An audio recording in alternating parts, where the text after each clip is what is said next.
Assalamualaikum warahmatullahi wabarakatuh. Alhamdulillah. Wassalatu wassalamu ala Rasulillah Muhammad ibn Abdillah wa ala alihi wa sahbihi wa man walah. Subhanaka la ilma lana illa ma 'allamtana innaka antal alimul hakim. Rabbi shrah li sadri wa yassir li amri wahlul 'uqdatan min lisani yafqahu qawli. Amma ba'du. Alhamdulillah, ibu-ibu sekalian saya muliakan, hadiah indah di mana Allah mengizinkan kepada kita untuk menghadapnya. Bukan main. Siapa kita ini sampai diizinkan Allah untuk bolak-balik menghadap kepada Allah Subhanahu wa taala dalam salat-salat kita? Saya pernah dengar dari para guru-guru kami, guru-guru saya. Mereka mengatakan di saat orang salat, di saat kamu salat, di saat saya salat, bukan hanya karena saya mau sholat, kamu mau sholat, akan tetapi karena kamu dianggap mulia di mata Allah, sehingga Allah izinkan dirimu untuk menghadap padanya. Ketika saya sholat, bukan hanya karena saya mau sholat, akan tetapi karena saya punya nilai di mata Allah, sehingga Allah izinkan kepada saya untuk menghadap padanya. Sebaliknya, ketika kamu tidak mau sholat, bukan hanya karena kamu tidak mau sholat, akan tetapi karena kamu sudah jatuh dalam pandangan Allah, terhina dalam pandangan Allah, sehingga Allah tidak lagi mengizinkan kepadamu untuk menghadap kepadanya. Ketika seseorang tidak sholat, bukan hanya karena dia tidak mau sholat, akan tetapi karena ia sudah tidak lagi bernilai di mata Allah, sehingga Allah tidak izinkan dia untuk menghadap padanya. Teman-teman, saudariku sekalian yang saya muliakan, kalau bicara tentang sholat nih teman-teman, ada 4 tingkatan, ada 4 kelas. Untuk kamu melihat sholatmu sudah ada di kelas yang mana. Kalau saya boleh bilang kelas teratasnya nih kelas bisnis, oke lah ya. Kelas bawahnya lagi kelas atasnya kelas eksklusif ya, kelas eksekutif.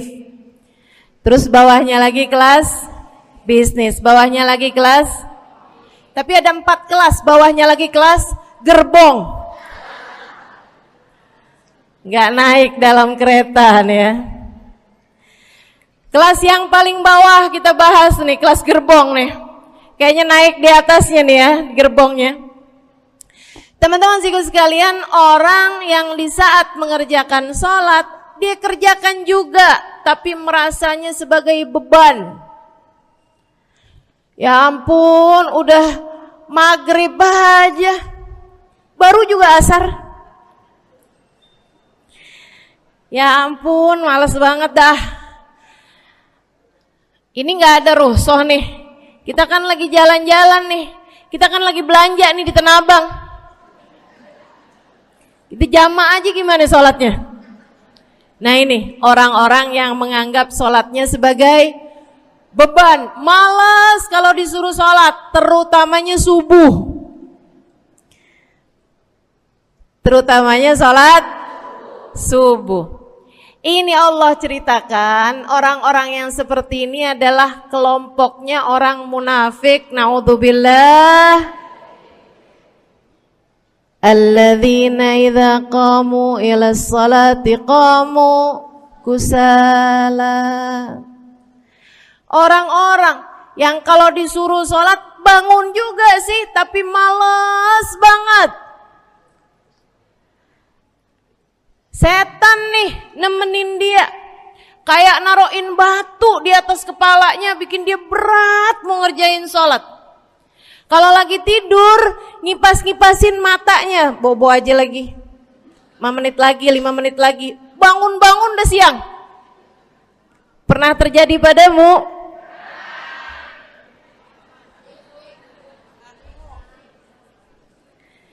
Jemur kunut. Bu, yang dijemur tuh jemuran aja, cucian aja. Jangan sampai jemur kunut. Kunutnya dijemur ya. Ketika ada seseorang yang disampaikan kepada Nabi Muhammad bahwasanya orang itu tidak bangun kecuali sesudah azan subuh, artinya enggak tahajud, artinya enggak bangun di sepertiga malam terakhir, bangunnya sesudah azan subuh. Nabi mengatakan padanya tentang orang itu, Nabi bilang pada para sahabatnya, inna syaitan bala fi udhunih, itu adalah orang yang telinganya dikencingin sama setan. Pada pernah dikencingin setan? Kalau bangunnya habis adzan tuh dikencingin setan. Kalau bangunnya udah terbit matahari dikencingin siapa kira-kira? Insyaallah.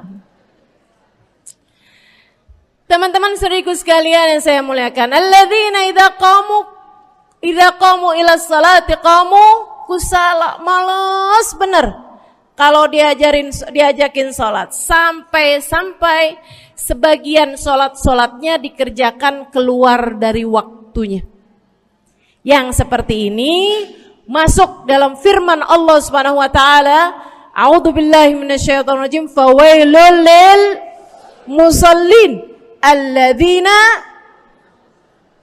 an salatihim sahun. Fawailul lil musallin alladzina hum an salatihim sahun. Celaka orang-orang yang salat. Kenapa kok orang salat celaka ya Allah?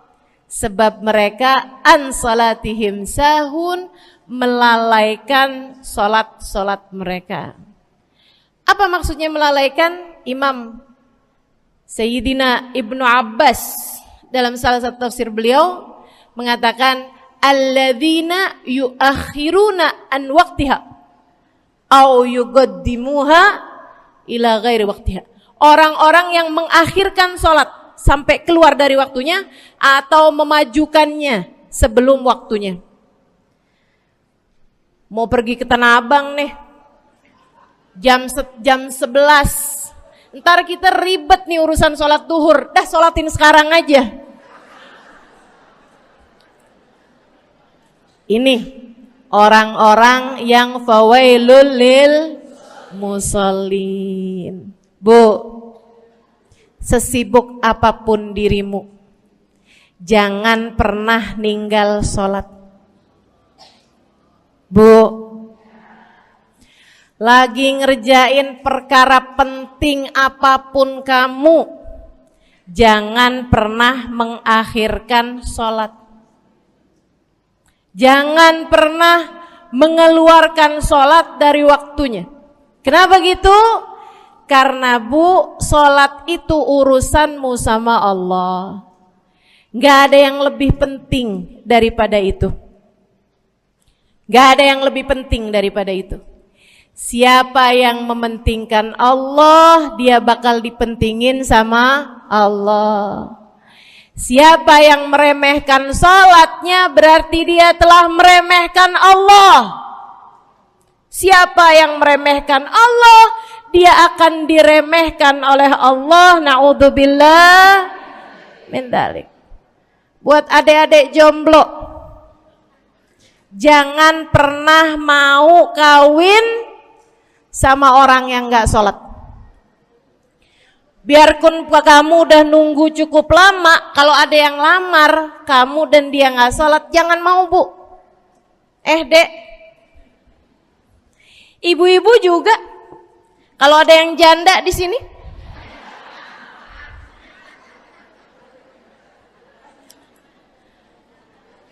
terus ada yang lamar kamu, Walaupun di garasinya ada kijang,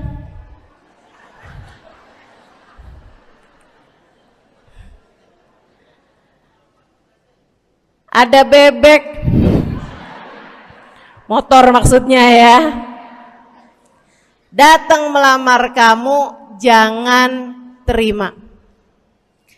Orang yang gak sholat, kamu jangan mau jadi istrinya. Kenapa? Saya kasih tahu ya, Allah aja dia tinggalin, apalagi kamu.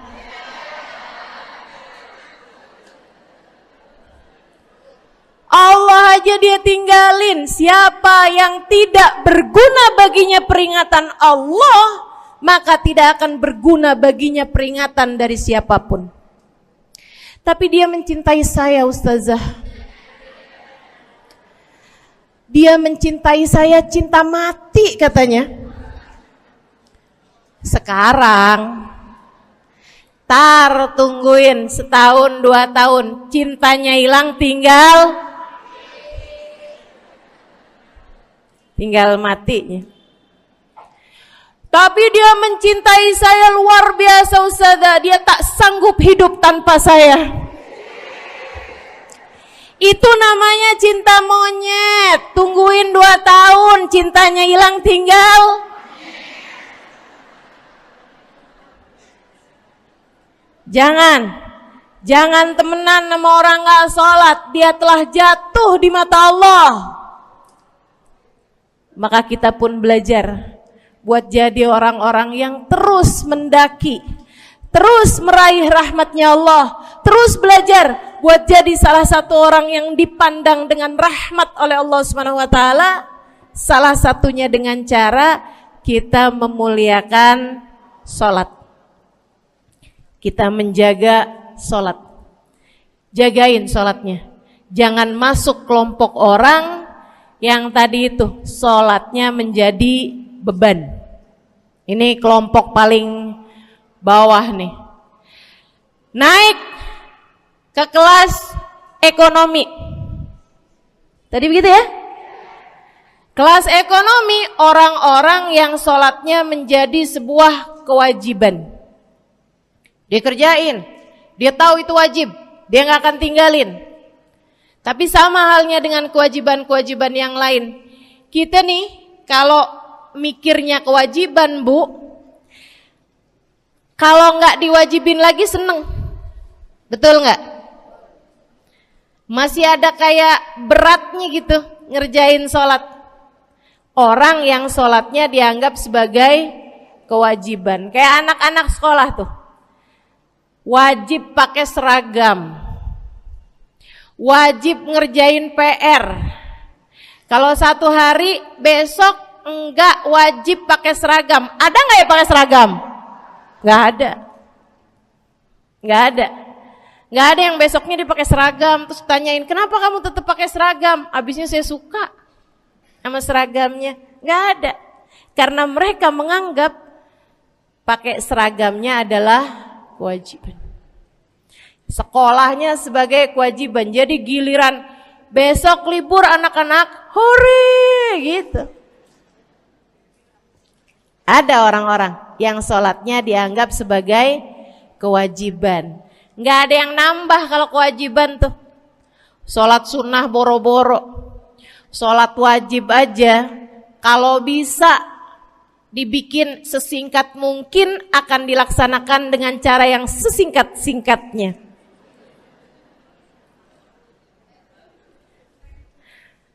Habis ruku i'tidal sujud cepet bener ya. Malaikat raqib sama malaikat atid nih udah tahu aja kalau dia sholat. Habis ghairil maghdubi alaihim waladdallin. Malaikat atid bilang sama malaikat raqib, kulhu, catat kulhu udah pasti.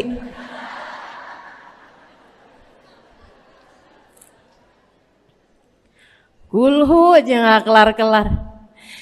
Teman-teman saudariku sekalian yang saya muliakan, sholatnya dianggap sebagai sebuah kewajiban. Nggak nambah dengan sunnah, namanya wajib.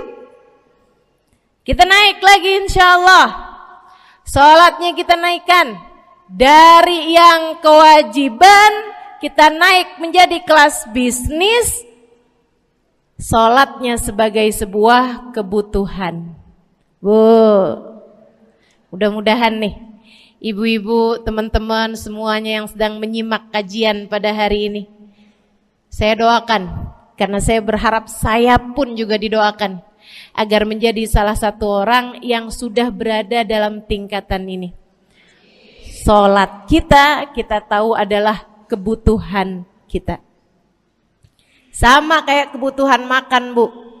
Ibu kenyang nggak kalau makan nasi doang 2 piring? Kenyang. Siapa yang bilang nggak kenyang?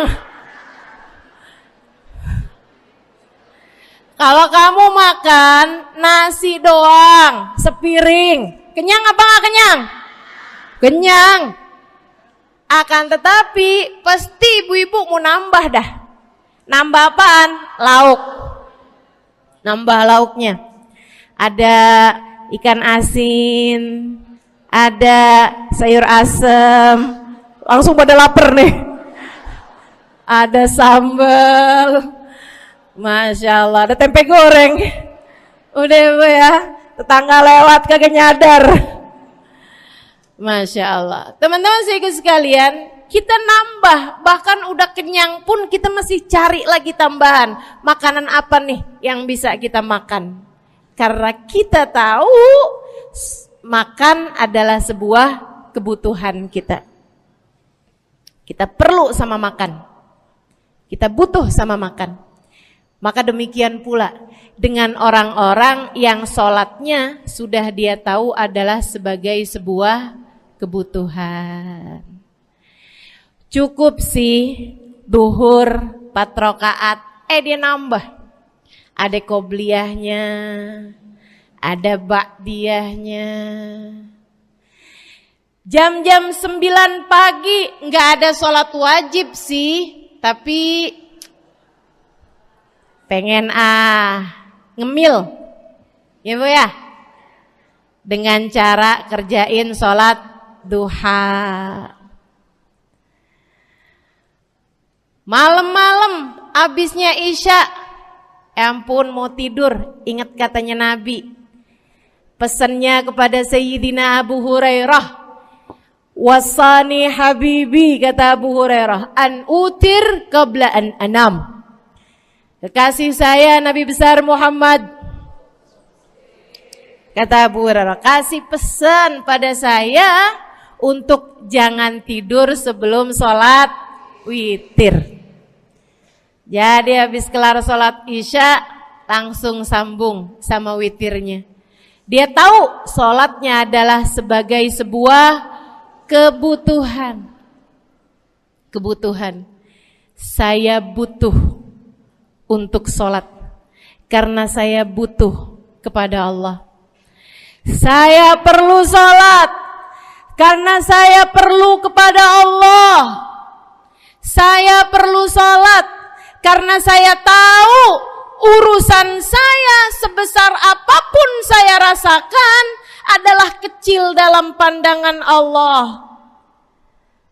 Saya perlu sholat karena permasalahan dalam hidup saya yang saya rasakan sebesar gunung di atas pundak saya, di atas punggung saya, di hadapan Allah tak sampai seperti setitik debu yang mudah saja untuk dia angkatkan dari kehidupan saya.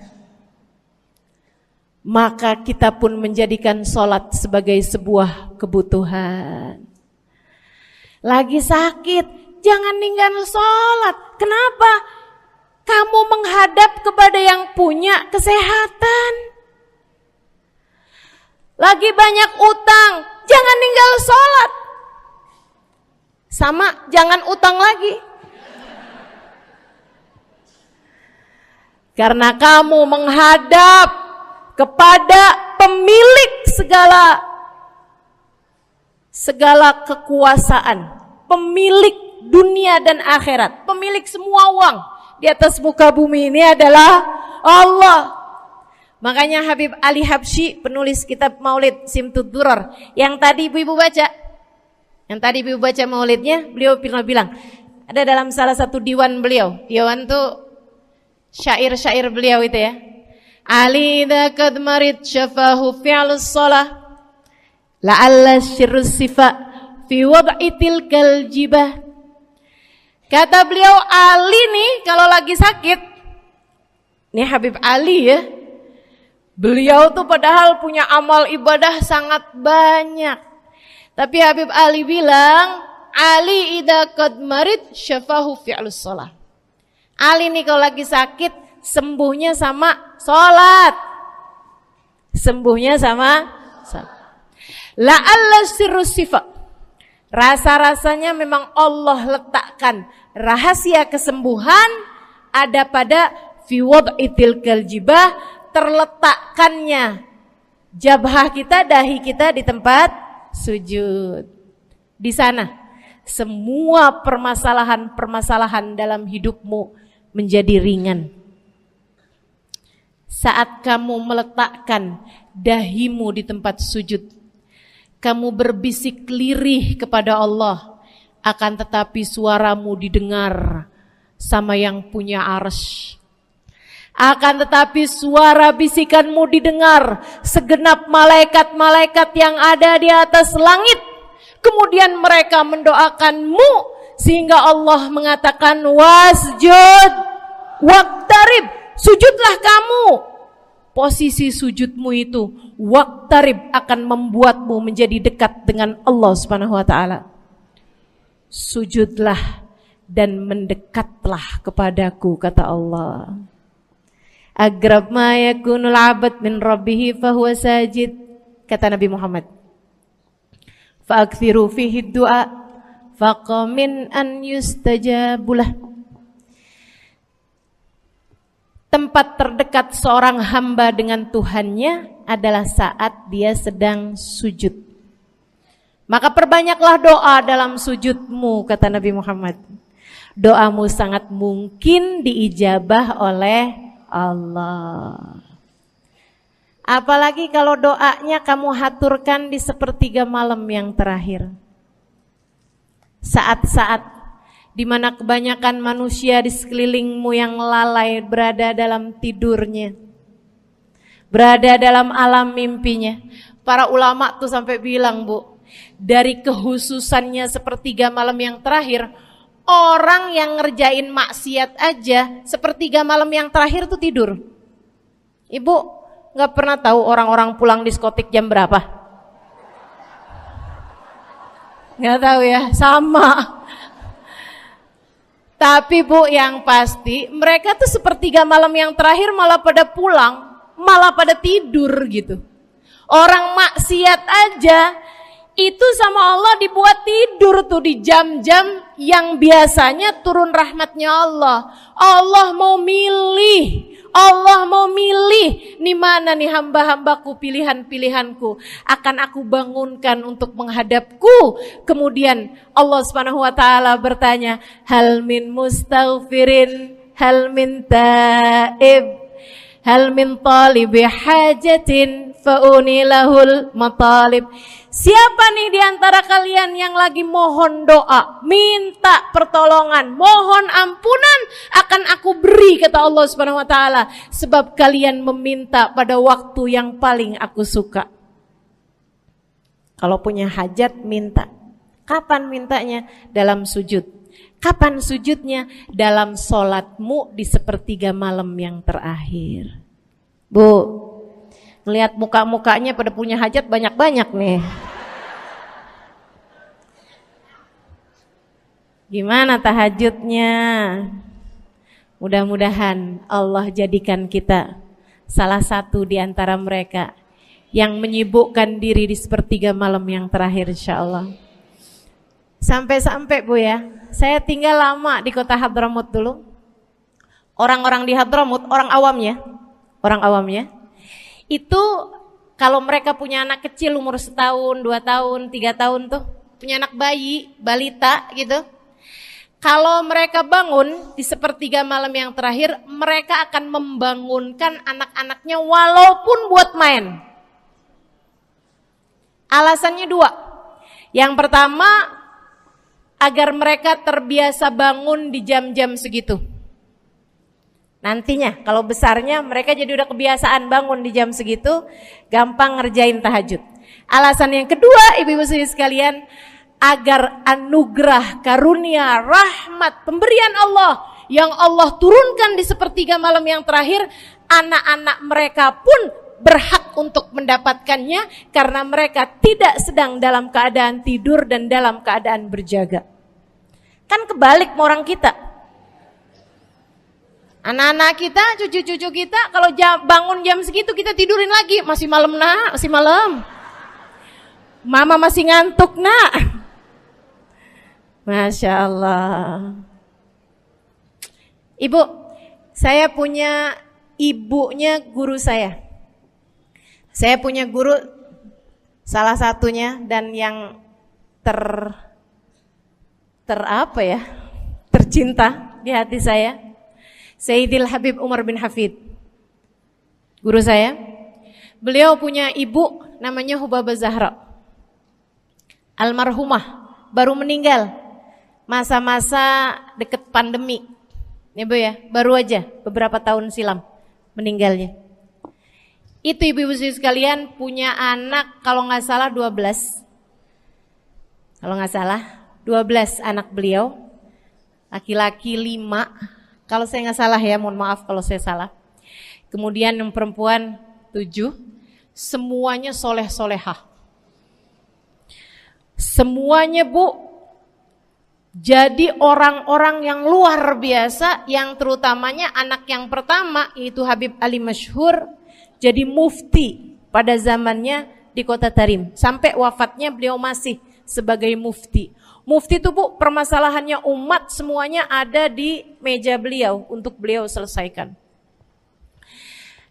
Anak yang laki-laki yang paling kecil, Al Habib Umar bin Hafid, menjadi kita tahu semuanya ya, orang soleh, ulama, waliullah. Ibu-ibu sekalian, kita mau tahu nih, anak-anak soleh-solehah semacam itu ibunya kayak gimana gitu. Karena Bu, mohon maaf. Walaupun memang Nabi Nuh, nabinya udah soleh, anaknya gak soleh. Kan begitu ya? Ada juga sih, tapi secara mayoritasnya Bu, buah jatuhnya tak jauh dari emaknya begitu, anaknya kurang lebih begitu. Anaknya begitu, emaknya biar kita nggak lihat gitu udah bisa ngebayangin kayak apa orangnya. Ibu-ibu sekalian, nih anak-anaknya Hubabah Zahra, Masya Allah semuanya. Kita mau tahu ibunya kayak gimana. Satu cerita aja tentang Hubabah Zahra. Ibu-ibu sekalian, anaknya cerita, Hubabah Zahra, Umi, anak perempuannya, dia bilang seumur hidupnya nggak pernah ninggal tahajud. Bu, dari awal balik sampai meninggal, tidak pernah meninggalkan tahajud. Jauh banget ya? Sama siapa? Tahajud semalam, seminggu libur.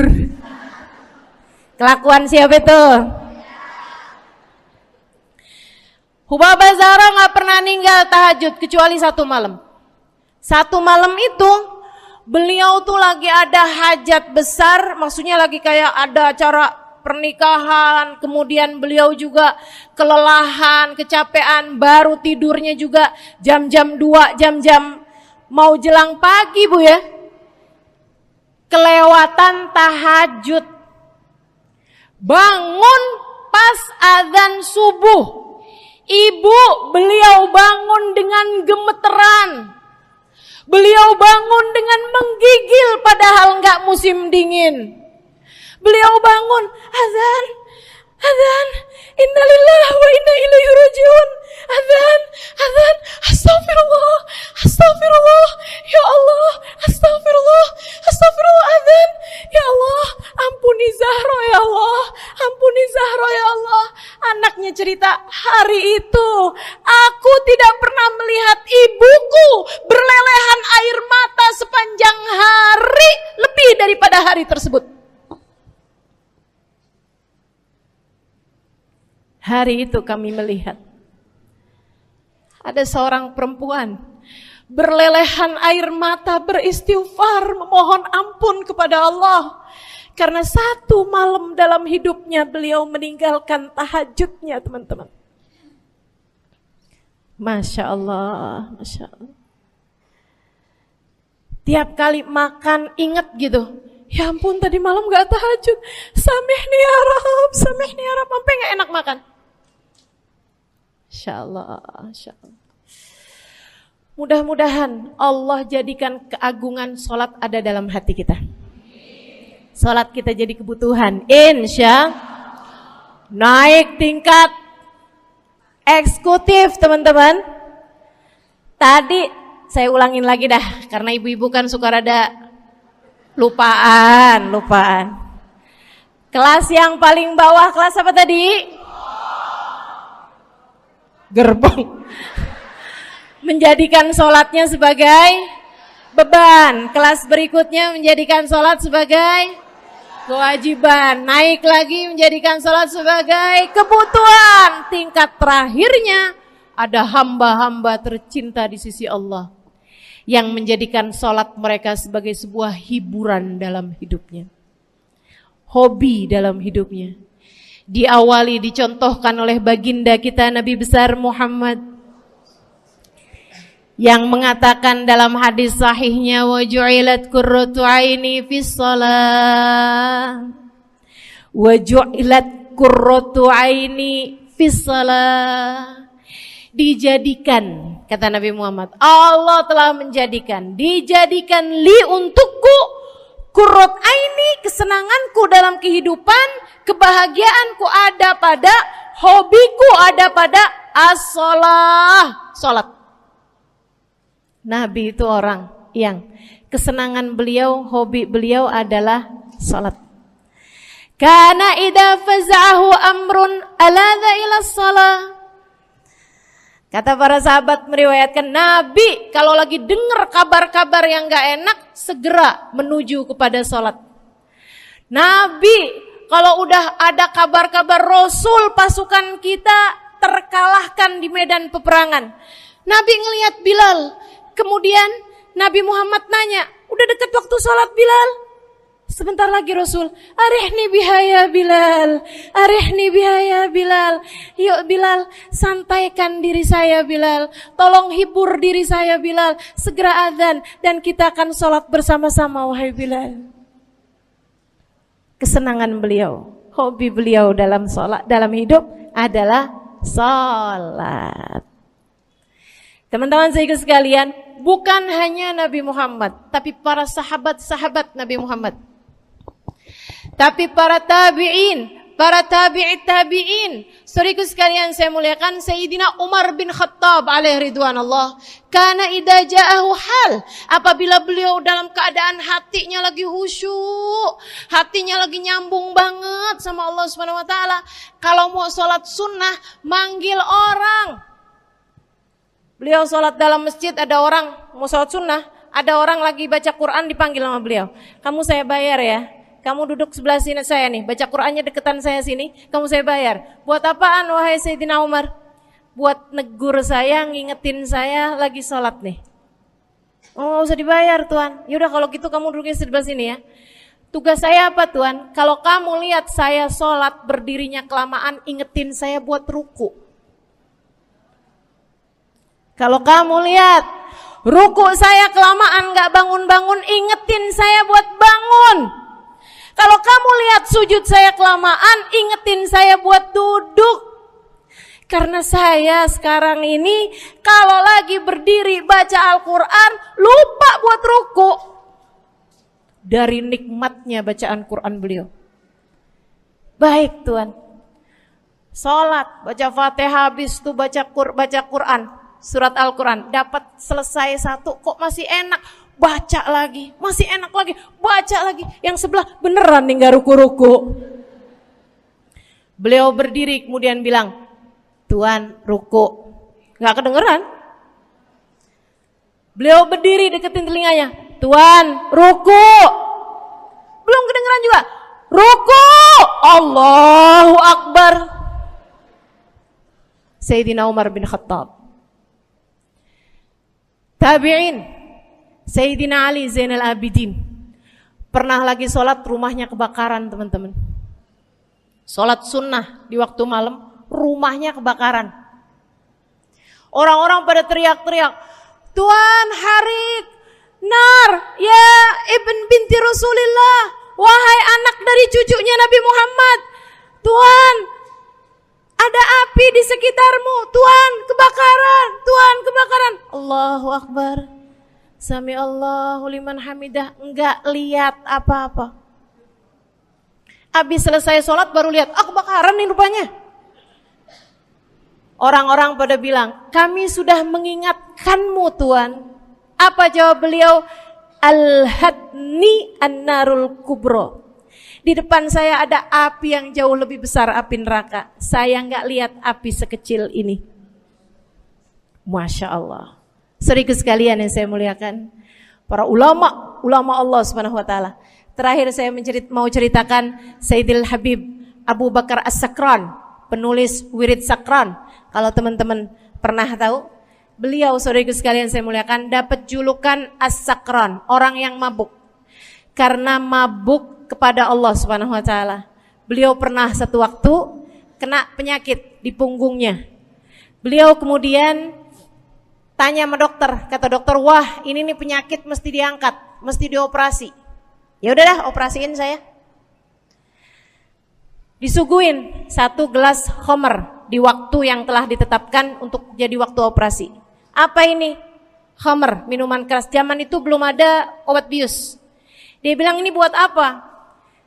Khamr ini Tuan, minuman keras ya, agar engkau enggak sadar. Jadi enak gitu kita ngoperasinya. Dia bilang, saya mau dengan kesehatan saya kepengen ngerjain taat kepada Allah, saya enggak mau. Saya dapetin kesehatan saya dengan cara mengerjakan yang diharamkan Allah, yaitu minuman keras. Saya enggak perlu ini. Waduh, kalau gitu nggak bisa dioperasi Tuan. Kenapa soalnya? Ya nanti kan kesakitan, nanti susah operasinya gitu. Oh gampang. Kalau kalian pengen bikin saya nggak sadar, nggak perlu minuman keras. Terus gimana? Operasikan kalau saya sedang sholat. Maka mulailah, dokter-dokter udah pada siap. Beliau lagi sholat sunnah ya Bu ya. Allahu Akbar gitu. Mulai dokter buka baju belakangnya. Mulai Bu digunting kulitnya, digergaji tulangnya. Beliau Bu mukanya meringis saja enggak. Beliau ruku, dokternya ikutan nungging. Beliau sujud, dokternya ikutan menunduk juga. Beliau sholat nikmat banget. Sampai beliau selesai dari sholat, beliau nanya sama dokter-dokternya, kenapa nggak nurut tadi tuh waktu saya sholat mestinya operasi? Kata dokter, udah selesai Bib dari tadi. Masya Allah. Radiyallahu ta'ala anhum wardahum. Ini bukan kelas-kelas kita, saya cuma ceritain aja sama ibu-ibu. Bukan berarti ibu-ibu nanti pas waktu sakit bilang sama dokter-dokter nggak usah dibius. Beda hati Bu, beda hati. Ya Bu ya, beda iman, beda semuanya kita sama mereka. Yang pasti, makanya saya kan yang ini nggak doa nih. Pas yang kebutuhan tuh baru saya doa. Kenapa? Karena kayaknya tingkatan kita dah Bu ya. Mentok dah, sampai kebutuhan itu dah. Insya Allah, mudah-mudahan Allah jadikan kita orang yang menjaga salat insya Allah. Rabbi jalni muqimas salah wa min dzurriyyati amin. Rabbi jalni muqimas salah wa min dzurriyyati amin. Rabbi jalna muqimis salah wa min dzurriyyatina rabbana wa taqabbal du'a. Ala hadhihi niyyah bikun niyyah salihah ila hadratin nabi al-fatihah. Syaitanir rajim. Bismillahirrahmanirrahim. Alhamdulillahirabbil alamin. Ar-Rahmanir-Rahim. Maliki yaumiddin. Iyyaka na'budu wa iyyaka nasta'in.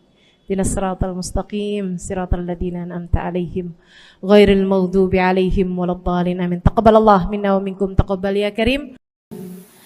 Sama-sama kita hormati, kita sayangi segenap keluarga besar dari Majelis Ta'lim Raudhatul Aliyah di bawah pimpinan Ibu Ayu Komaladewi Kita doakan semoga beliau beserta segenap keluarganya senantiasa dalam limpahan rahmat ridha Allah Subhanahu wa taala. Juga kita doakan Ustazah Nabilah Al-Haddad sebagai pengasuh di majelis ta'lim ini, sebagai pimpinan di majelis ta'lim ini, Bu Ayu dan Ustazah Nabilah sekeluarga semuanya insyaallah senantiasa dalam pandangan kasih sayang Allah SWT. Panjangkan umurnya, disehatkan badannya, dimudahkan urusannya, kabulkan hajatnya, semakin dicinta Allah SWT dan Rasulnya.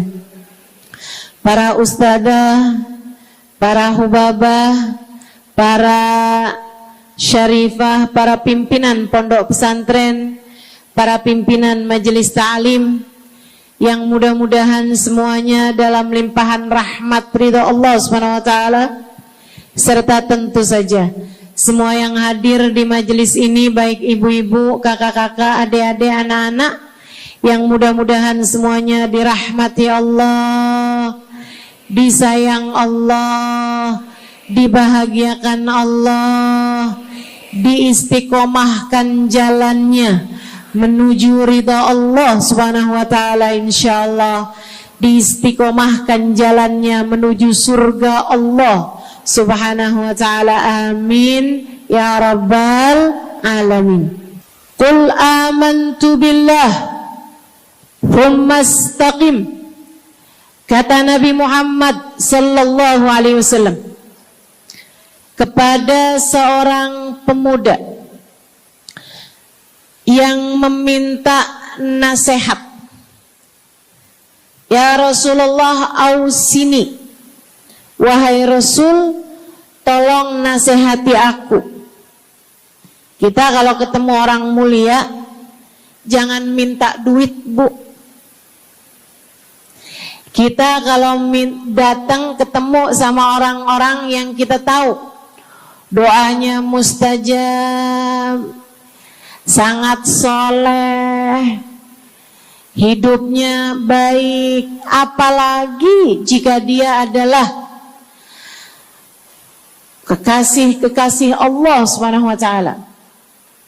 Kamu kalau berjumpa dengan ulama, jangan minta sesuatu yang duniawi. Tirulah para sahabat ketika berjumpa dengan Nabi Muhammad. Biasanya mereka meminta satu dari dua hal. Yang pertama, mereka minta doa. Ida'ili ya Rasulullah, doakan aku wahai Rasul. Ibu juga gitu. Kalau ketemu sama ulama, ketemu orang soleh, ketemu kiai, ketemu habib yang kita tahu doanya mustajab, bertemu hubabah, mintalah doa. Tapi jangan hanya sekedar urusan doa duniawi, Bu. Doa duniawi itu yang gimana, Ustazah? Doa yang kalau diijabah nggak akan manfaat begitu kamu masuk dalam alam kubur. Itu namanya doa duniawi. Ustazah, doakan saya biar saya cepat kebeli rumah. Bu, kalau mati rumahnya dibawa gak? Ustazah, doakan saya kepengen beli HP baru. Dibawa gak HP-nya? Enggak. Itu namanya doa duniawi. Ustazah, Doakan biar suami saya tambah cinta.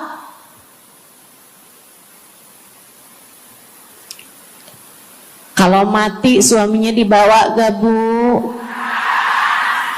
Walaupun kamu mau, dia gak bakalan mau Bu.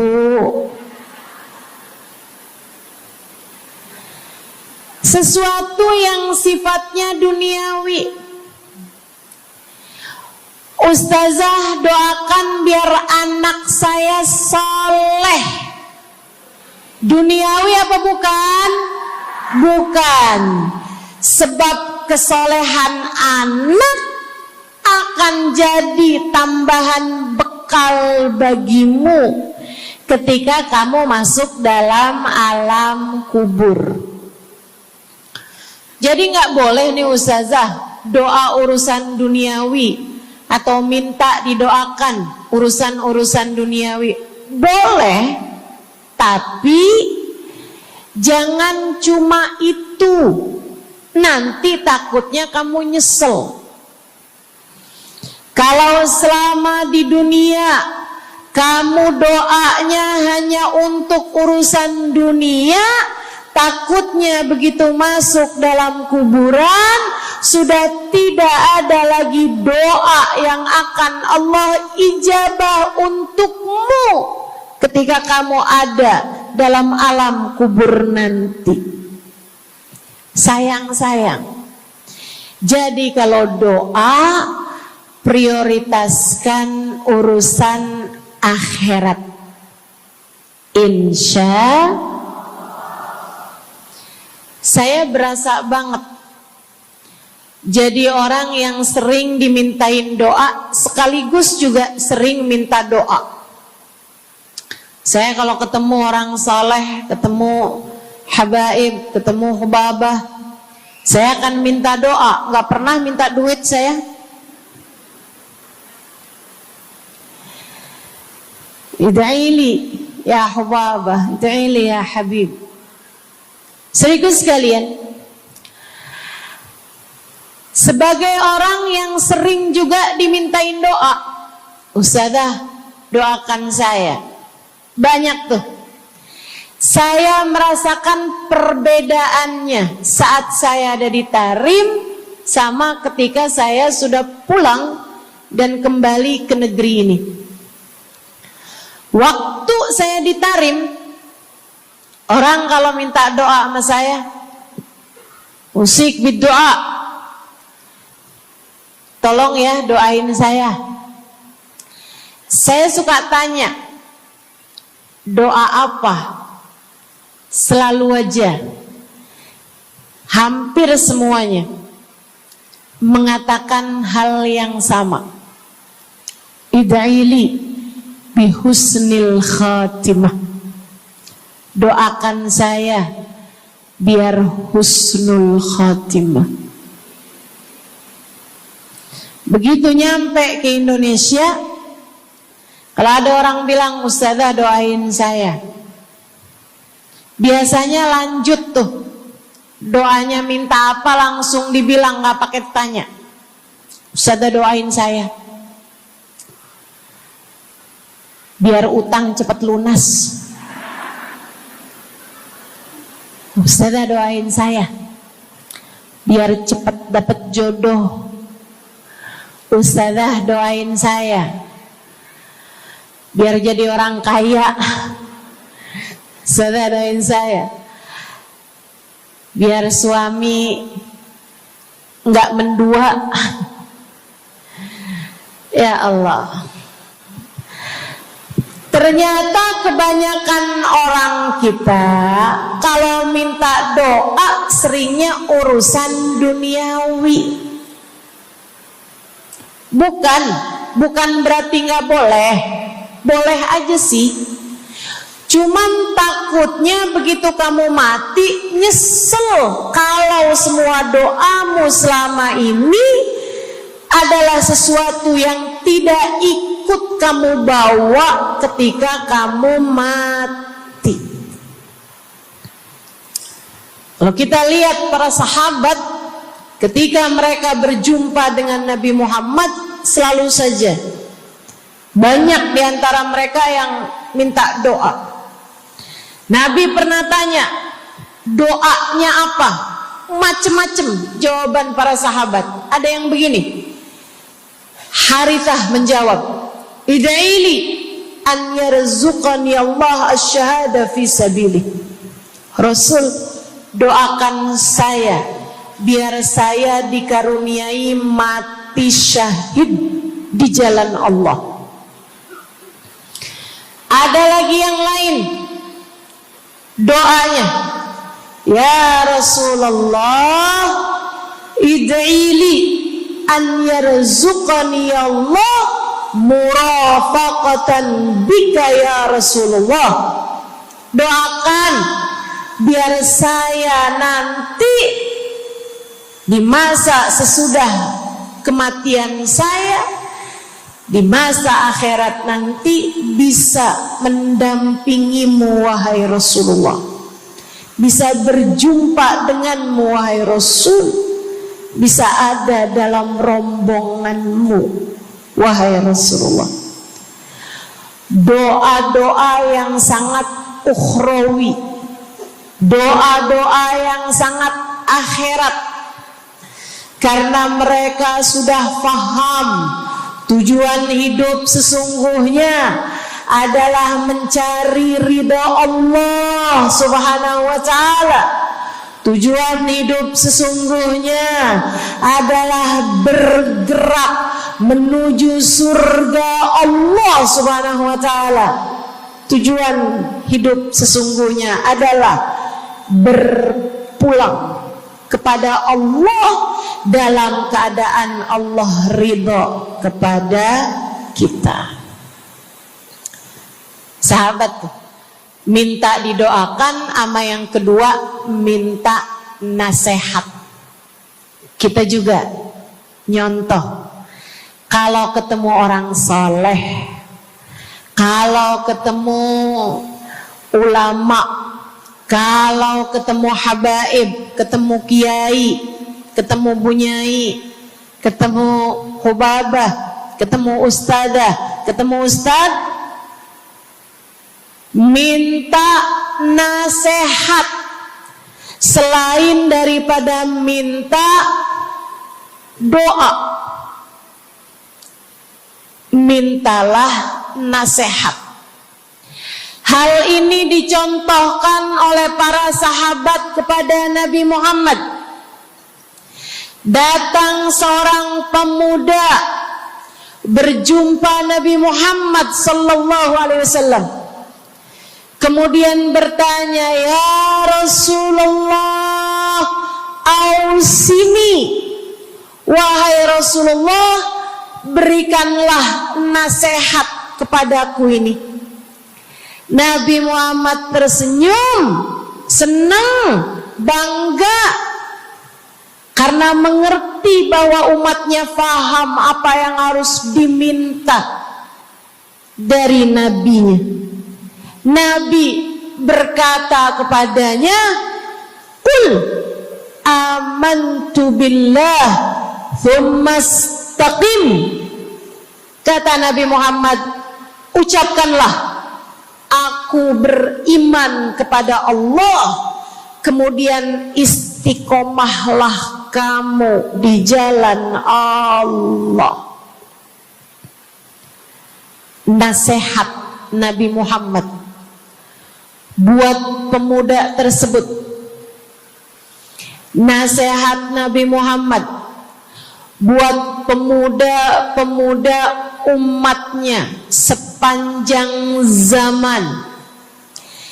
Nasihat Nabi Muhammad buat umatnya, baik yang muda maupun yang tua, baik laki-laki maupun perempuan, baik yang pintar maupun yang kurang pintar.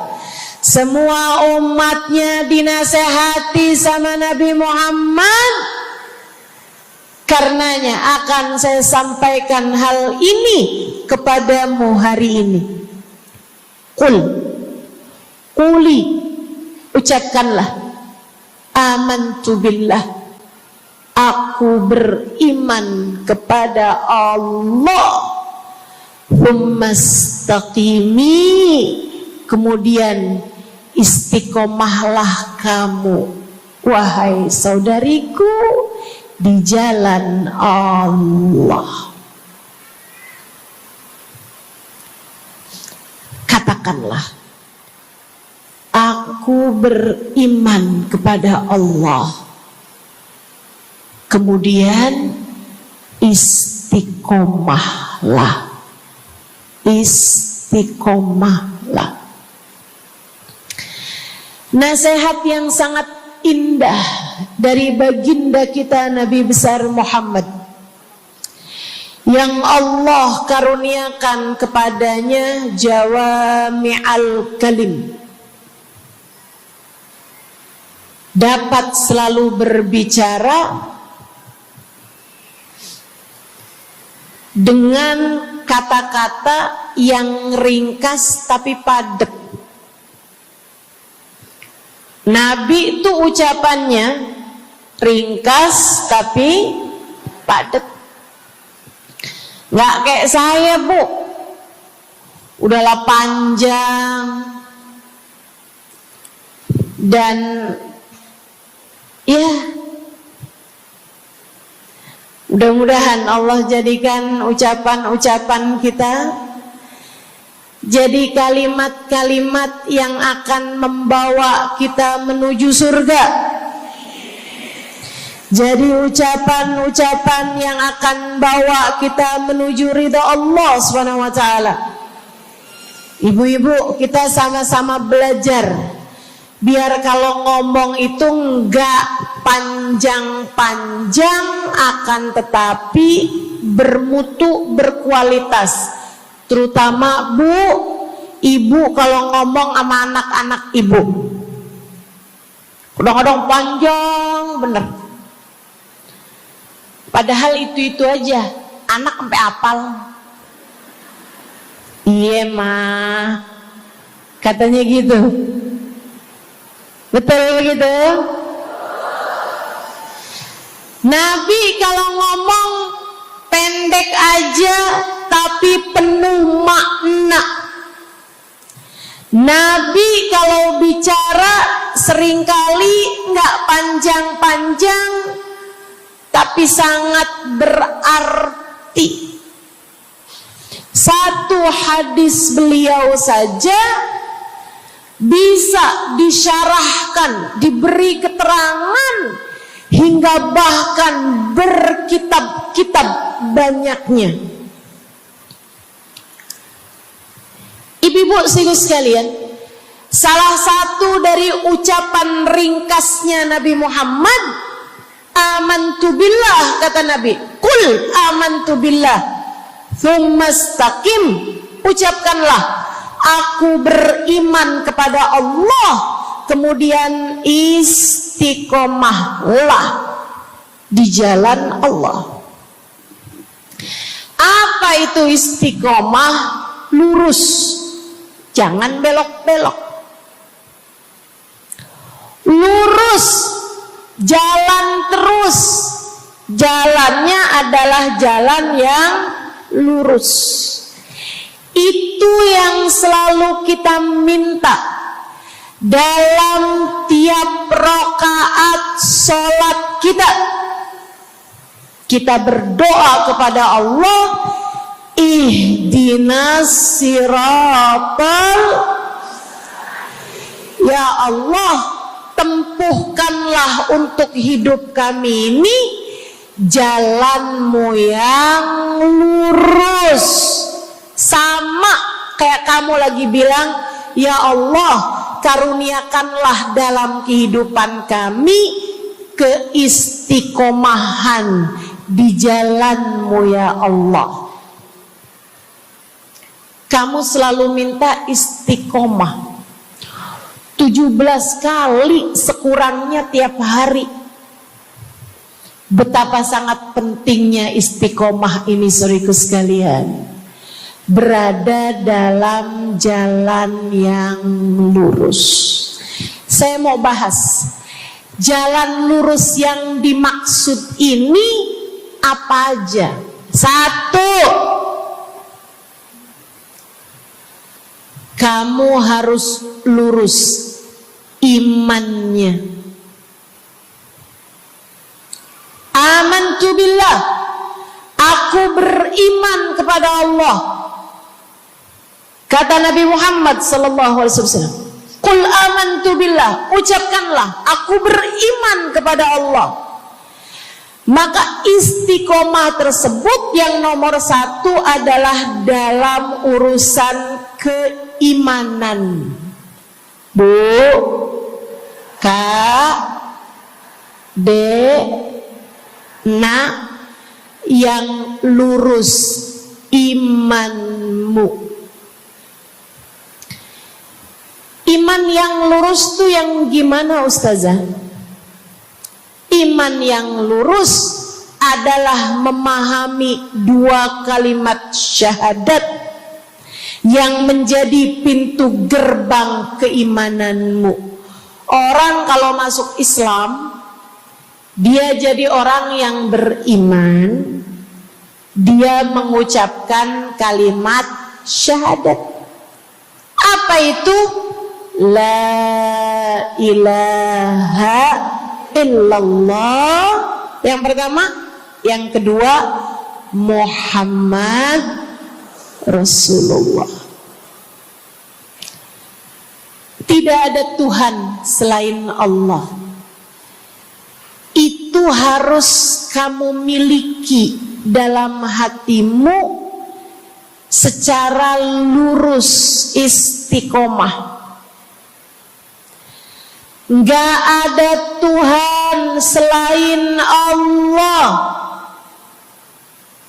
Jangan hari ini Tuhannya Allah, besoknya Tuhannya duit.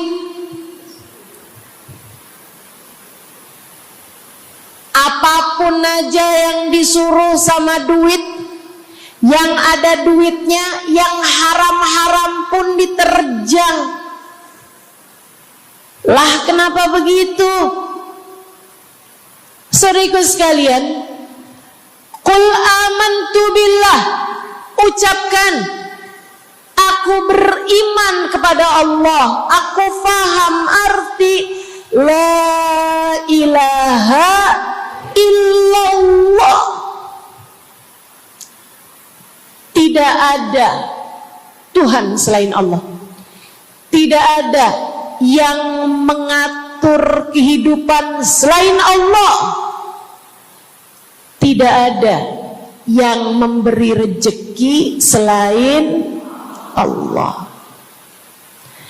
Maka berimanlah kepada Allah.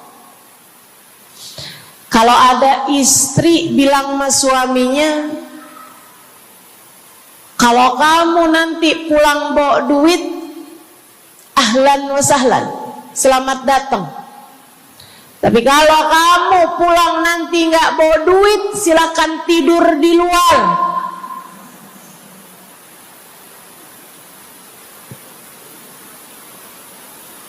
Kamu sepertinya kurang beriman. Kamu lupa bahwa pemberi rezeki bukan suamimu, melainkan yang ngasih rezeki itu cuma satu, Bu. Namanya bukan pekerjaan, bukan atasan, bukan pemerintah. Yang ngasih rezeki cuma Allah Subhanahu wa ta'ala. Maka berimanlah atas hal itu. Jangan nyalahin si ini, nyalahin si itu. Imanmu benerin. Imanmu benerin. Banyak orang saya liatin itu suka pada repot urusan rezeki. Banyak banget. Di dunia ini nih banyak yang suka repot urusan rezeki. ngejar dunia abis-abisan, ngejar duit segala macam cara, sampai omongannya nggak jadi omongan orang beriman. Waktu dibilangin jangan nyari rejeki yang haram, cari rejeki yang halal. Jangan berani ngambil yang bukan hakmu. Dia bilang begini nih, ya ustazah nggak tahu zaman sekarang, jangankan nyari yang halal, nyari yang haram juga susah saja.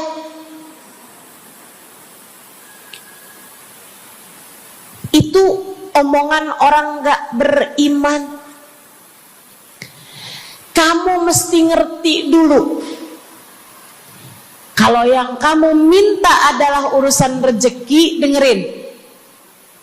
Kalau yang kamu minta urusan rezeki, kamu harus datang kepada alamatnya. Yang sering kali membuat kamu setengah mati urusan rezekimu, sampai mau-maunya menghinakan diri, minta-minta sama orang, berharap dari orang. Seorang ibu berharap dari anaknya, seorang istri berharap dari suaminya. Saudariku sekalian, yang sering kali membuat kamu tersiksa urusan rezeki adalah karena kamu salah alamat. Kamu salah alamat. Kamu sedang tersesat jalan. Kamu sedang salah arah. Makanya jadinya kemana-mana kamu nggak nemu. Orang alamatnya aja salah. Ini kalau kamu mau ke Kubah Mas, tapi kamu perginya ke Taman Mini, nyampe apa nggak nyampe? Dapat apa enggak majelisnya? Nggak dapat. Kenapa? Salah alamat. Yang dicari Kubah Mas, kamu perginya ke Keong Mas. Nggak nyampe, nggak dapat. Saya kasih tahu padamu, alamat rezekimu ada pada Allah. Alamat rezekimu ada pada Allah. Alamat rezekimu ada pada Allah. Maka berimanlah kepadanya, fahamilah arti la ilaha illallah. Tidak ada Tuhan kecuali Allah. Gak ada yang ngasih rezeki selain kamu. Lagi sakit, kamu mau nyari obat, saya kasih tahu alamat obatmu. Alamat yang bisa menyembuhkanmu hanya satu, namanya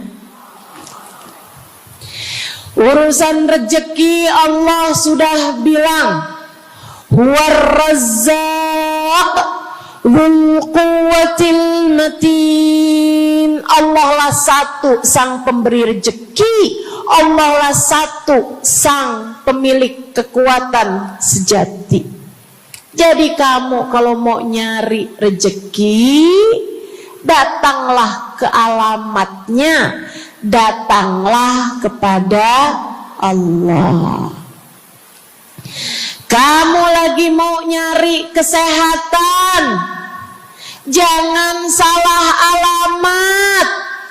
Datanglah kepada sang pemilik kesehatan. Alamatnya yaitu Allah yang telah mengatakan, fa idza maridtu fa huwa yashfin. Katanya Nabi Allah Ibrahim, apabila saya sakit, maka hanya Allah lah yang maha menyembuhkan. Berarti nggak boleh pergi ke dokter gitu Ustazah? Silahkan pergi ke dokter, pergi ke apotik, datang kepada orang yang doanya mustajab, minta didoakan. Tapi semua hanyalah sebab, semua hanyalah wasilah. Sang penyembuh sejati adalah Allah. Saudariku sekalian yang saya muliakan, kalau kamu merasa saya lemah Ustazah, gak punya kekuatan,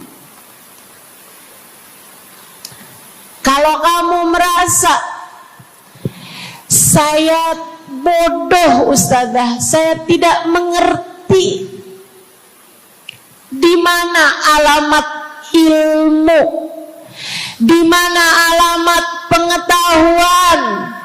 Bu, Kak, Nak, anak-anak nih yang masih lagi belajar di pondok pesantren, yang masih lagi belajar di mana-mana, saya kasih tahu padamu, alamat ilmu ada pada Zat yang Maha Satu, namanya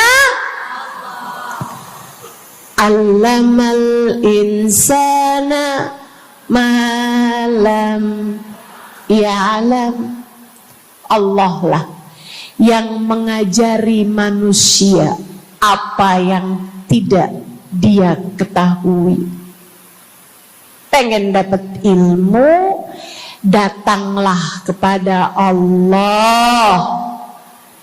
Pengen punya kekuatan, datanglah kepada Allah. Saya udah tua Ustazah, saya janda pula Ustazah, saya nggak punya kekuatan ya Ustazah. Kekuatanmu hanya ada pada Zat yang Maha Satu, Allah Subhanahu wa Ta'ala. Datanglah selalu padanya. Imanmu jangan biarkan ia naik turun. Imanmu biarkan ia kokoh di dalam hatimu. Jangan percaya kalau ada yang bilang kekuatan ada pada uang. Jangan percaya. Percaya hanya satu aja, kekuatan ada pada Allah. Jangan percaya orang bilang kekuatan ada pada kecantikan. Kalau kamu cantik, kamu kuat, suamimu gak akan kemana-mana. Jangan percaya, Bu. Percaya hanya satu aja, kekuatan ada pada Allah Subhanahu wa Ta'ala. Kamu takut terjadi hal-hal yang buruk bagimu, bagi anak-anakmu. Kamu kepengen ada yang jaga. Ibu, gak usah pusing-pusing mau nyari bodyguard, gak usah pusing-pusing mau sewa security, pengamanan. Sebab sang pemberi keamanan hanya satu, namanya Wallahu ya'simuka minan nas. Hanya Allah satu yang dapat menjagamu dari kejahatan manusia. Qul a'udzu birabbin nas. Katakanlah, aku berlindung kepada sang penjaga manusia, sang pemelihara manusia, sang pengasuh manusia. Allah Subhanahu wa ta'ala. Berimanlah padanya, istiqomahlah. Bu, gak ada yang bisa bikin orang meninggal selain Allah. Gak ada. Tapi dia ditabrak orang, Ustazah. Kalau gak ditabrak dia gak bakalan mati. Kamu kebalik. Justru karena dia harus mati, Allah jadikan dia ditabrak. Jelas? Ini imannya mesti yang benar nih. Jangan kamu kira ini ada dokter malpraktek sehingga dia kemudian meninggal dunia. Jangan kamu kira karena salah minum obat dia mati. Bukan, ibu-ibu sekalian, justru karena dia harus mati, karenanya kemudian ketemu sama dokter yang malpraktek lah, ketemu sama obat yang salah lah. Itu hanya sebab kematiannya itu sendiri. Allah udah bilang, idza jaa ajaluhum la yastakhiruna sa'atan wa la yastaqdimun. Apabila datang ajal seseorang, enggak ada siapapun yang bisa memajukan barang semenit pun, enggak ada yang bisa memundurkan meski sesaat sekalipun. Enggak ada. Emang udah kepastiannya. Waktunya mati ya mati, Bu. Gak ada yang bisa menghidupkan, sekaligus tidak ada yang bisa mematikan selain Allah. Itu artinya istiqomah dalam iman. Tapi tunggu dulu, sebelum saya lanjutkan istiqomah yang lain. Selain beriman kepada Allah, kamu juga harus beriman kepada Nabi Muhammad. Kamu harus beriman kepada Nabi Muhammad. Beriman bahwa beliau adalah, a'udzubillahi minasyaitonirrajim, qul innama ana basyarum mithlukum yuha ilayya. Dua-duanya harus seimbang. Innama ana basyarum mithlukum, tapi juga yuha ilayya. Katakanlah wahai Nabi Muhammad, aku adalah seorang manusia seperti kalian. Saya punya badan, saya punya perasaan. Kalau nggak makan-makan saya lapar. Kalau habis makan nggak minum saya haus. Kalau beberapa hari saya nggak tidur, saya ngantuk. Qul innama ana basyarun. Sampaikan kepada manusia, aku adalah seorang manusia seperti kalian juga. Sama anak cinta, lama nggak ketemu sama istri, kangen. Katakan wahai Nabi Muhammad, ana basyarum mithlukum, saya manusia seperti kalian juga. Kalau ada yang disayang kemudian meninggal, sedih. Karena Nabi adalah seorang manusia. Tapi tunggu dulu, beliau tidak hanya sekedar manusia, Itu adalah satu sisi kehidupan Nabi Muhammad. Jangan lupa, innama ana basyarum mithlukum, tapi yuha ilayya, aku diberi wahyu, aku hamba wahyu, aku berbincang-bincang dengan Allah, kalian tidak. Aku berbicara langsung dengan Allah, kata Nabi Muhammad, kalian tidak. Aku dituruni malaikat Jibril, kalian tidak.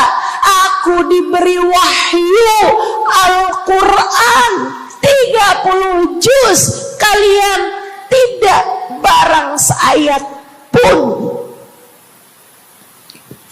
Nih, kalau saya perhatikan, imannya umat manusia yang beriman kepada Allah sekalipun menjadi cacat ketika tidak beriman kepada Nabi Muhammad. Lihatin, mohon maaf, orang Yahudi, Bu, beriman kepada Allah. Kamu kalau nanya sama orang Yahudi, Tuhanmu siapa? Allah. Tapi mereka enggak beriman kepada Nabi Muhammad. Apakah mereka disebut orang yang beriman? Tidak. Orang Nasrani, apakah mereka beriman kepada Allah? Iya. Tapi apakah mereka beriman kepada Nabi Muhammad? Tidak. Apakah mereka beriman? Tidak. Bahkan umat Islam ada yang mempercayai sesudah Nabi Muhammad ada nabi yang lain, namanya Mirza Ghulam Ahmad, sehingga mereka menyebut agama mereka Islam, tapi agama Islamnya pakai ada kelanjutannya, Islam Ahmadiyah. Apakah mereka beriman? Tidak. Sebab syarat iman selain la ilaha illallah juga ada Muhammad Rasulullah. Bahkan, Bu, ada banyak di antara kita orang-orang yang iman kepada Allah luar biasa, tapi kalau urusan kepada Nabi Muhammad, kalau lagi diceritain Isra Mi'raj, dia bilang Nabi Muhammad tuh gak usahlah segitu amat diperayakan Isra Mi'rajnya. Nabi Muhammad tuh Isra Mi'raj cuman sekedar ruhnya aja, badannya nggak pakai Isra Mi'raj. Jadi Nabi itu orang ngelihatnya kayak tidur aja, ruhnya aja yang melayang-layang. Isra Mi'raj bener, tapi ruhnya aja, badannya nggak pakai pergi. Jadi kalian nggak usah berlebih-lebihan sama Isra Mi'raj. Oh, kenapa gitu? Kamu gak percaya sama Isra Mi'raj, sama badan-badannya Nabi sekalian, kamu gak percaya. Kenapa? Ya karena itu gak masuk akal. Manusia kan gak bisa kayak gitu. Nabi Muhammad kan manusia. Kamu lupa bahwa Nabi walaupun manusia, beliau adalah yuha ilayya. Beliau adalah hamba wahyu. Ketika diceritakan tentang mukjizatnya Nabi Muhammad yang bisa memperbanyak makanan, bahkan ada ghazal, ada rusa yang berbicara dengan Nabi Muhammad, ada unta yang sujud kepada Nabi Muhammad, ada pohon yang datang kepada Nabi Muhammad dengan mencabut akarnya, kemudian berjalan dengan akarnya menuju Nabi Muhammad. Ketika dipanggil, kemudian sujud pohon tersebut kepada Nabi Muhammad sallallahu alaihi wasallam dan bertanya, "Mengapa engkau memanggilku wahai Nabi?" Dia nggak percaya, nggak masuk di akal.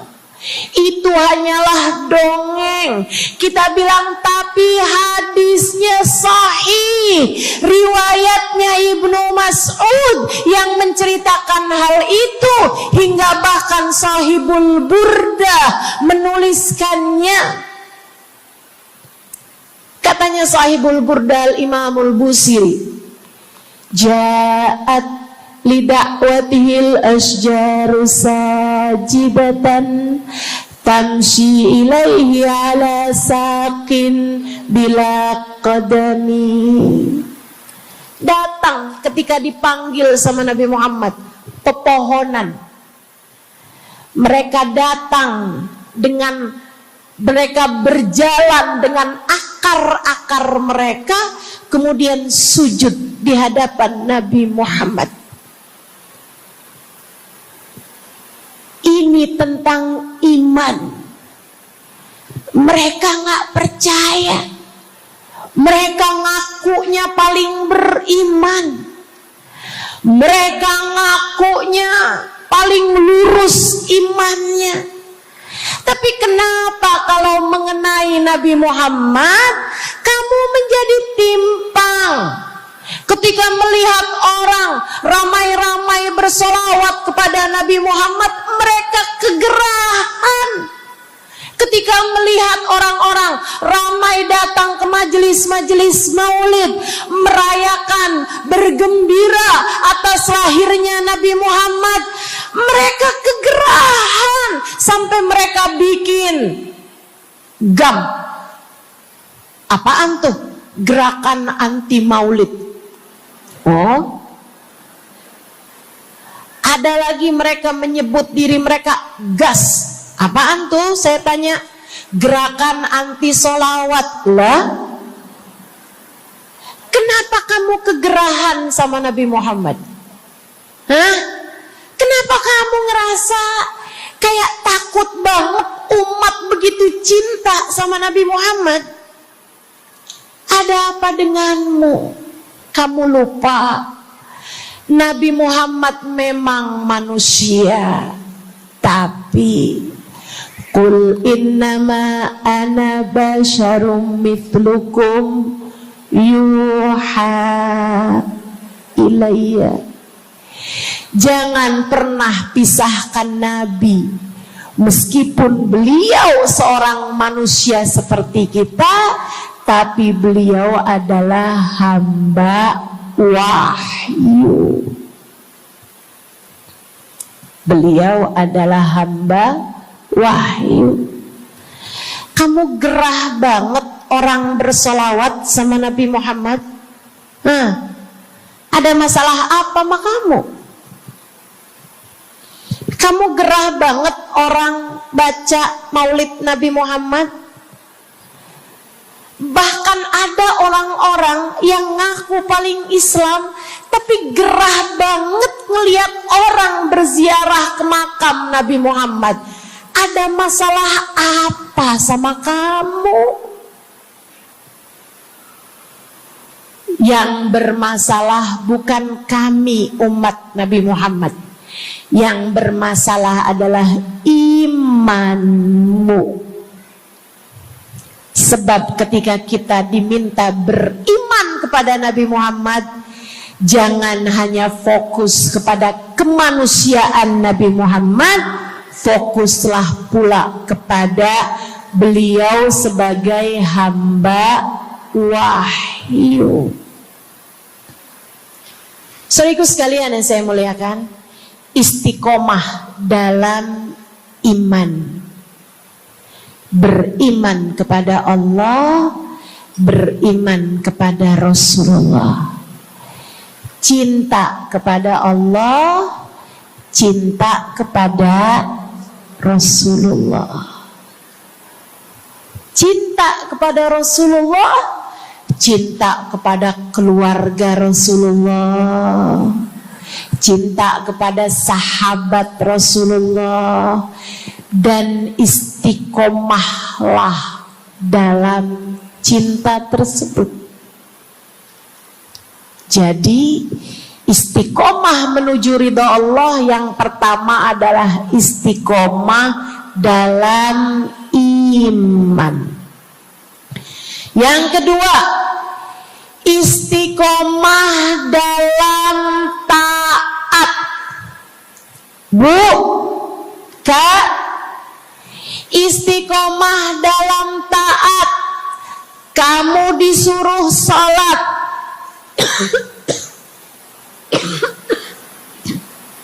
istiqomahlah. Jangan tinggal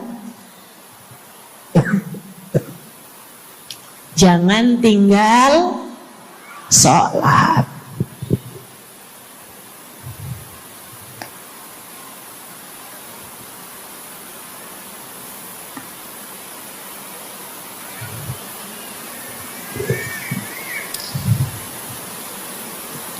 Kamu diperintah buat puasa Ramadan.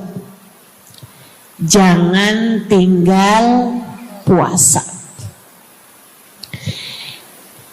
Yang kemarin puasanya bolong karena menstruasi, karena haid, karena nifas misalnya, kamu wajib untuk bayar hutang puasa di hari-hari yang seperti ini. Jangan sampai hutang kamu nggak dibayar. Kadang-kadang sampai Syakban belum lunas juga. Pas ditanya, kamu kok nggak bayar-bayar utangnya tuh? Habisnya nggak ada yang nagih.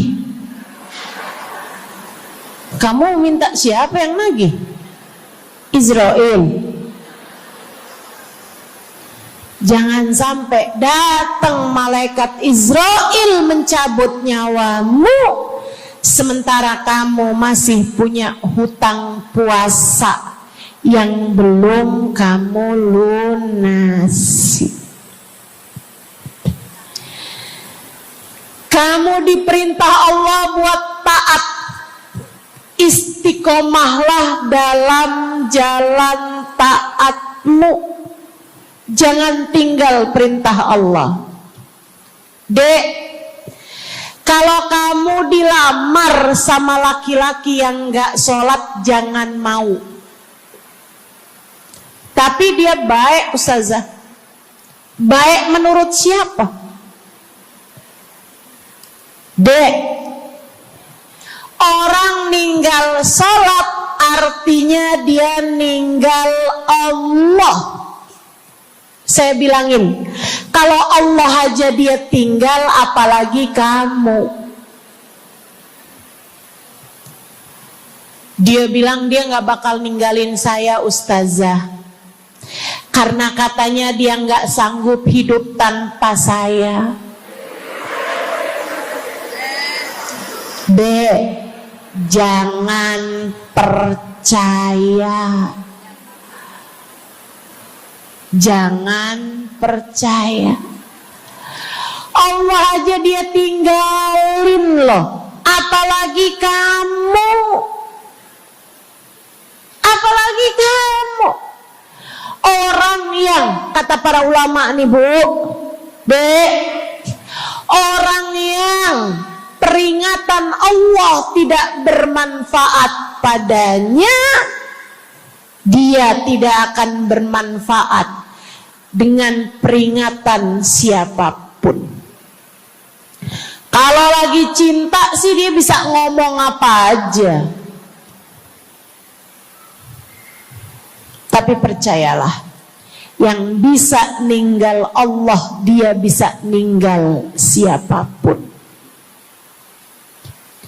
Istiqomahlah di jalan Allah.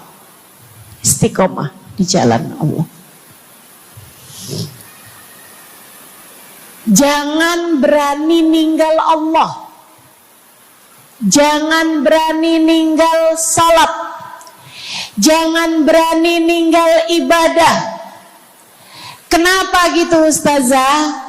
Karena yang pegang nasib kamu Allah.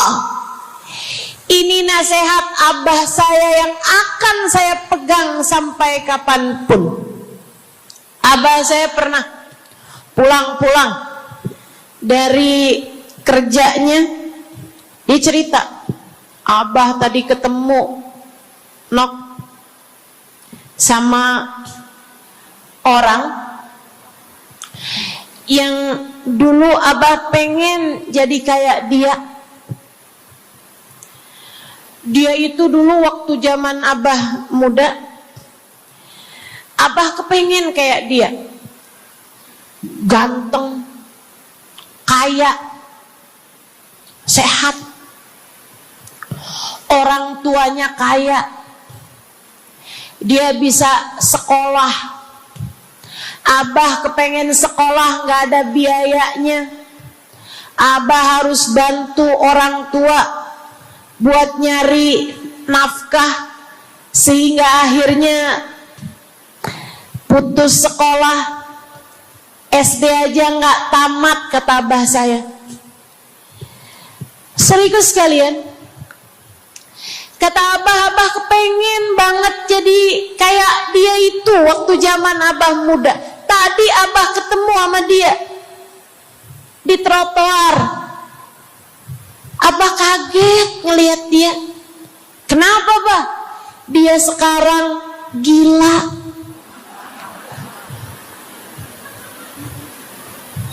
Jadi orang gila di trotoar. Abah pas liatin mukanya kayak kenal nih. Abah saya bilang subhanallah. Nak, abah kasih nasihat sama saya, Bu. Zaman saya SD, biar gini-gini saya pernah SD loh, Bu. Abah saya bilang, nak, ternyata hidup yang paling penting nasib. Dan ingat, nak, nasib adanya di tangan Allah. Maka kalau kamu kepengen nasib kamu bagus, jangan pernah tinggal Allah. Itu nasihat abah saya. Saya pegang terus sampai dengan sekarang. Kamu dalam hidup yang penting nasib. Yang paling penting buat anak-anak kamu dalam hidup mereka adalah nasib. Ibu, nasib. Bukan ilmu, bukan harta, bukan sehat, bukan. Yang paling penting dalam hidup anakmu adalah nasib. Bukan cakep. Kamu nak dalam hidup harus cakep nak. Nanti nak, kalau zaman-zaman akhir nanti